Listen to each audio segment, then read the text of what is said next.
Hey guys, we're here with Bob Moses. Hi guys. Hi. How's it going? Good. How are you? Great. Good to be back in Toronto. Yeah, definitely good. You guys have a little intimate show that you're doing tonight with Billboard Canada. What can you tell me about that?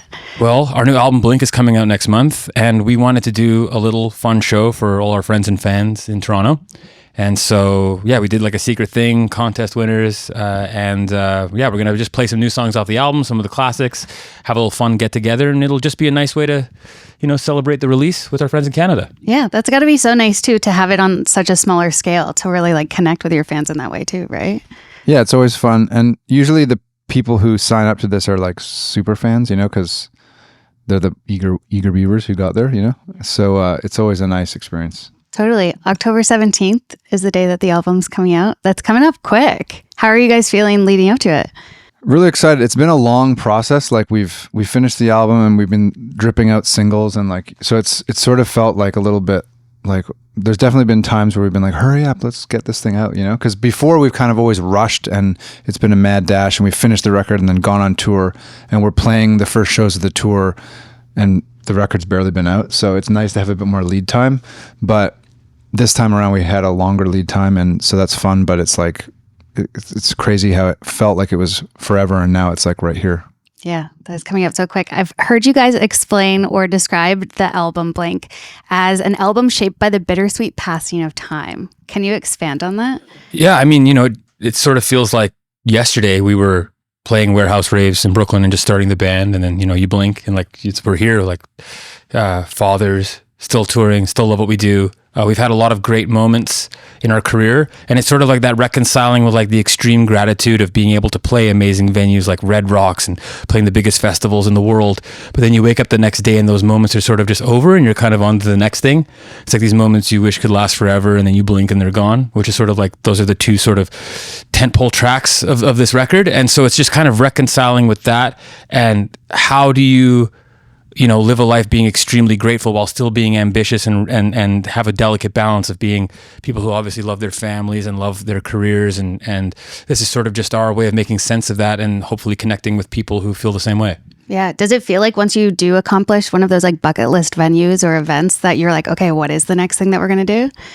Yeah, I think it's like Jimmy said, it's like these things happen that you've dreamed about for so long, and then they're over. And they sort of feel like a dream, and you can't really hold on to them in the way that you maybe hoped you could. And I think the album is like sort of reconciling with that idea of just maybe all we can do is like be present and enjoy the journey, Yeah, you mentioned becoming fathers. Does that change the concept of time for you? Oh, yeah. Huge, yeah. I mean, it passes so quick, and you realize, because they change so quick, like 2 weeks, your kid's like slightly different, especially when they're really young, a slightly different person. So it's crazy to see that. Yeah, totally. Has becoming fathers, has that influenced the music that you now make? Oh, without a doubt. I think the thing is that every record that we've made has been a byproduct of the time we've been living in. It's like a reflection of who we are as people.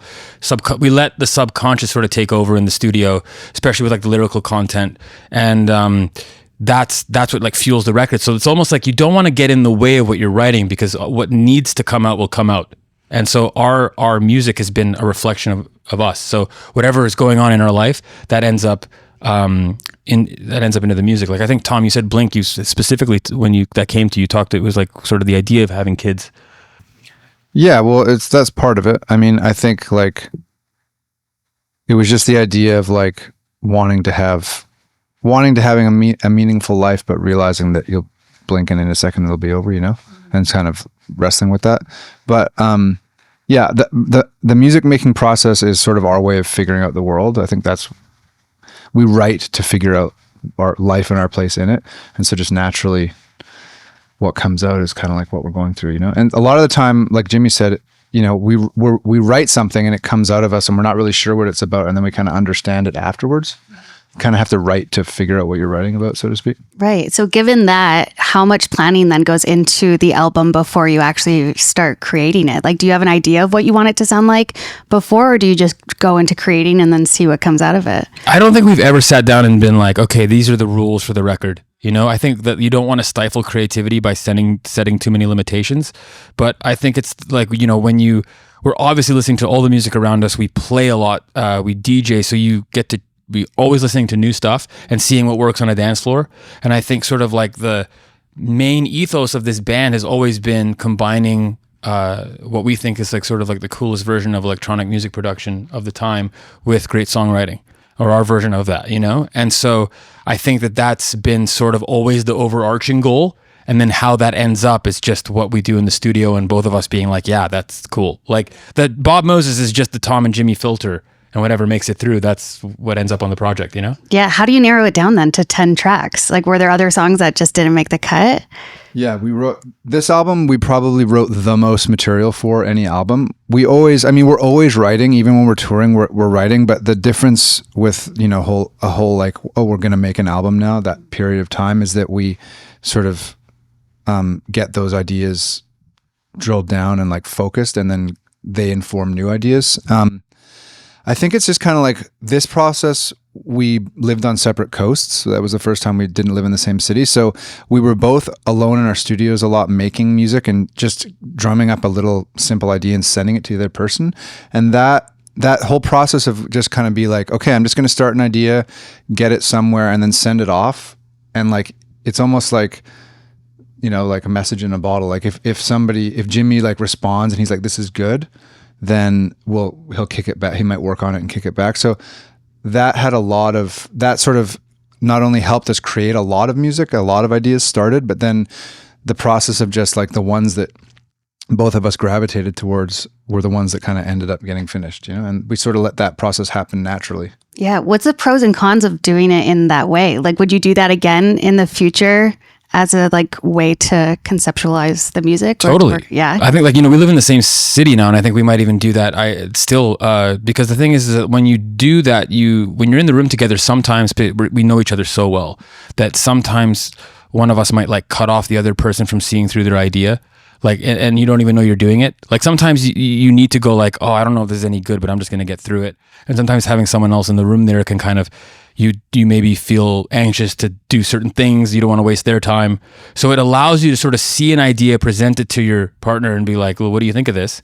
And then maybe they won't get it at first. And then 3 months later, I'll be like, or Tom will be like, dude, that idea you did, like, that's really cool. We should work on that. So I think basically there's 6 to 7 different ways that we make music. So just adding that to the arsenal, as well as getting together and all the things we already do, it's just going to help fuel creativity. Yeah, I mean, we did book time together. It's not like we did the record totally apart. We had, you know, Jimmy came out to LA a few times. I went to New York. We did some writing here in Toronto. We did some writing in Vancouver. So having those kind of both those short and concise periods of being together to sort of be really focused, and then going away and being a bit more free on our own was really good. I think like the main difference with this is like when you're alone in a room with somebody, if you're not feeling it, like if I come to the studio and I'm not really feeling it, I can just kind of like let Jimmy do all the work and be like, yep, sounds good, dude, you know, phone it in. Whereas like when I'm alone in my studio with my thoughts and the studio, it's like either like get to work or go do something else. So right. It's more focusing in that way. Yeah, totally. And I can imagine too, with how long you two have worked together and how well you know each other, even just doing things online in that way, you can already kind of hear each other's thoughts and voices and all of that too, right? Oh yeah, we finish each other's sentences like in real life. So like music is just an extension of that. Yeah. You know? Totally. That's so sweet. Both your parents are pretty iconic songwriters, yes. Correct? Yep. When did you first become aware of what they do and how cool that is and all of that? It took a while. So when I was like 6, I got detention in school because it was like, what does your dad do for work? And I didn't know. And my dad had a big red beard at the time, and I was reading this book all about Vikings, and they all had big red beards and stuff. And so I told my teacher, my dad's a Viking. Like everyone was like, oh, lawyer or this or that. And I'm like, my dad's a Viking. And they were like, okay, are you messing around here? And I was like, no, he's a Viking. And I got detention. So I went home. I'm like, I got detention. I don't know. Right. And my parents are like, they use 101 Dalmatians as an explanation. Like, oh, Pongo's dad, what does he do? I'm like, oh, he writes songs. Like, yeah, that's what your dad does. It wasn't until I was a teenager that I was like, that's a cool job, you know? But it took a while. So at first Viking, and then, I realized that's not.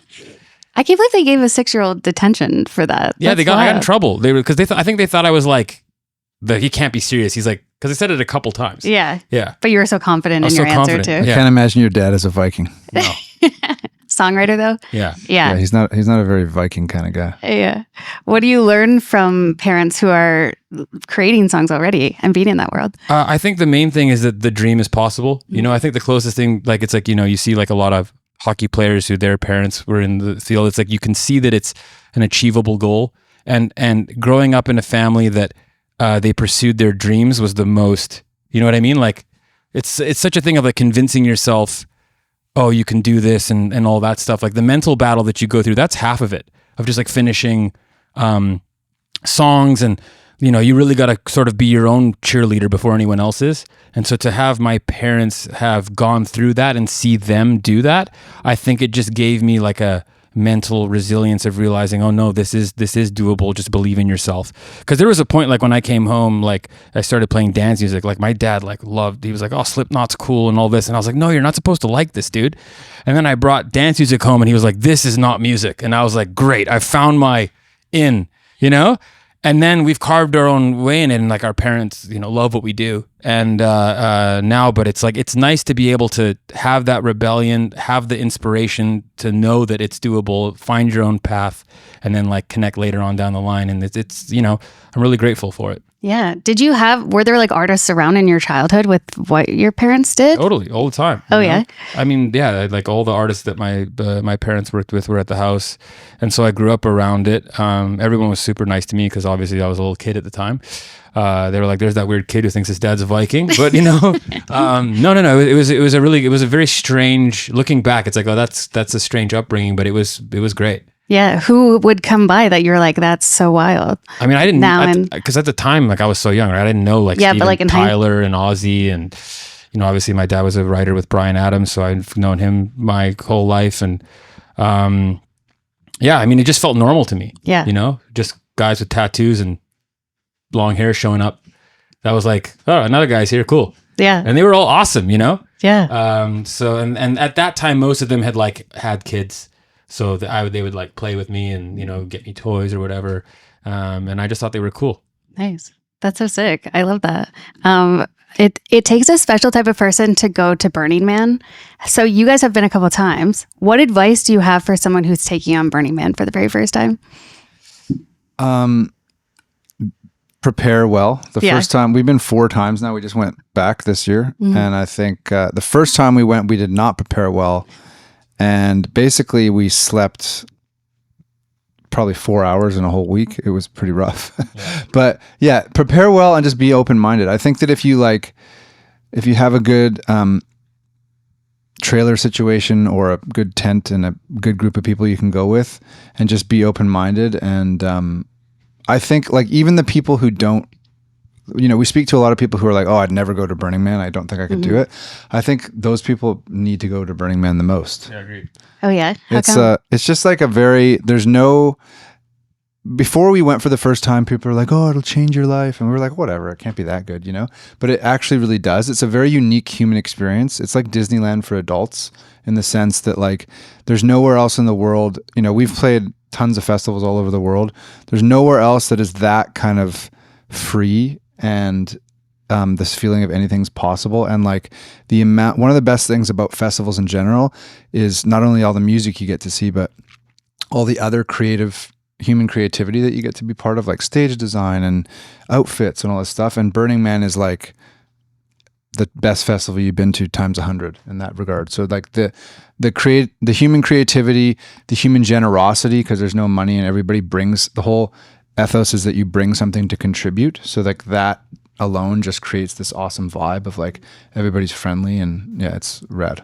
But it's like sprinting a marathon, so be prepared for that. Yeah. Crazy. I've always wanted to do it, but it does seem like it's a whole thing to take on. It's worth the effort. It is a lot of effort, but it's worth the effort. And even the good thing is that you should be prepared, but even if everything goes disastrously wrong and you have nothing, you can literally just ask anybody for anything and people will welcome you with open arms and like give you food and shelter and all the stuff you need. So that's so sweet. Yeah. That's awesome. How does it feel to be at the point in your careers where people are now saying like, I grew up with your music? Because I see that in your comments sometimes. Oh, it's weird. Like, you know, now we're starting to meet acts on festivals that are like, oh, you guys inspired me or what. It's weird to have ushered in the people that it feels like yesterday, that's who we were, you know? And so it's great, the fact that our music has helped people, inspire them to either make music or, inspire them in their lives. Like that's what our favorite bands did for us.